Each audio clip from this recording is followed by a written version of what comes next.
O que quase ninguém percebe é que Gênesis capítulo 1, verso 1, não diz exatamente o que pensamos que diz. A maioria das Bíblias traduz assim: no princípio Deus criou os céus e a terra. Mas no hebraico original existe algo ali silencioso, não traduzido, ignorado. A frase hebraica é pronunciada assim: Bereshit bara Elohim et hashamayim ve'et haaretz. E no meio da frase aparece uma expressão estranha, et. Pronuncia-se et. São apenas duas letras hebraicas, Aleph e Tav. Primeira letra do alfabeto hebraico, última letra do alfabeto hebraico, Aleph, Tav. Início e fim. E essa expressão aparece duas vezes em Gênesis 1, verso 1. Mas ela não é traduzida, ela não é explicada, ela simplesmente está lá, silenciosa. Agora preste atenção. Na gramática hebraica, et é um marcador de objeto direto. Ele aponta para aquilo que está sendo criado.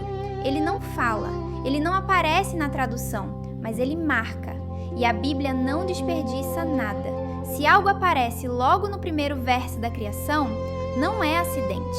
Aleph é a primeira letra, Tav é a última. Juntas formam uma ideia de totalidade, do começo ao fim.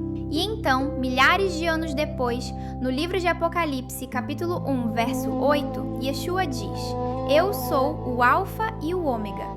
Alfa e Ômega são letras gregas, mas o Novo Testamento foi escrito em um contexto hebraico. Em hebraico, isso seria: Eu sou o Aleph e o Tav, o começo e o fim. Agora volte para Gênesis. No princípio criou Elohim et os céus et a terra. O Aleph Tav está ali, entre Deus e a criação, silencioso, presente, antes da luz, antes do pecado, antes da queda. E então, João capítulo 1 começa assim: No princípio era o Verbo, e o Verbo estava com Deus, e o Verbo era Deus. No princípio, não criado, não formado depois, com Deus, presente desde o início. O que isso significa? Significa que Yeshua não começa em Mateus, ele não surge no Novo Testamento, ele está presente desde o princípio, do Aleph ao Tav. Agora precisamos ter cuidado, isso não é código secreto, não é caça à mensagem escondida, é coerência bíblica. O et não é um nome escondido, mas ele carrega a ideia de totalidade, tudo que está entre o começo e o fim. E quando Yeshua diz que ele é o Aleph e o Tav, ele está afirmando algo profundo. Ele está dizendo: Eu estou presente do início ao fim das Escrituras, do início ao fim da criação, do início ao fim da aliança. Isso muda tudo, porque se ele está presente desde Gênesis, então a Torá não está separada dele. Se ele é o Aleph e o Tav, ele está presente na criação, no pacto com Abraão, na entrega da lei, nos profetas, nos salmos. Ele não anula o começo, ele completa o começo. Ele não destrói a lei, ele a leva à plenitude, como uma semente que vira árvore, como um projeto que vira construção finalizada, do Aleph ao Tav, do começo ao fim. E aqui está a parte que transforma isso em algo pessoal. Se ele é o Aleph e o Tav, então ele é coerente.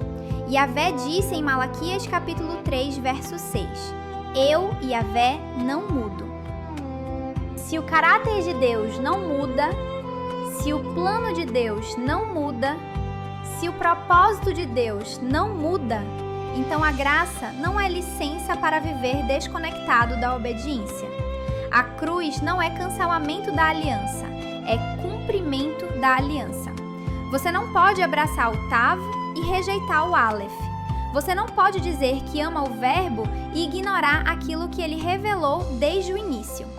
Ele estava lá antes da luz. Ele estava lá antes do pecado. Ele estava lá antes da necessidade de redenção. Silencioso, fiel, constante. E quando chegou o tempo certo, o Aleph Tav falou. O Verbo se fez carne. Não para apagar Gênesis, mas para cumprir Gênesis. Não para apagar a aliança, mas para levar a aliança ao seu destino final. De Bereshit até Apocalipse, de Aleph até Tav. E quando você começa a enxergar isso, você nunca mais lê o no princípio da mesma forma. Porque Yeshua não aparece apenas na cruz.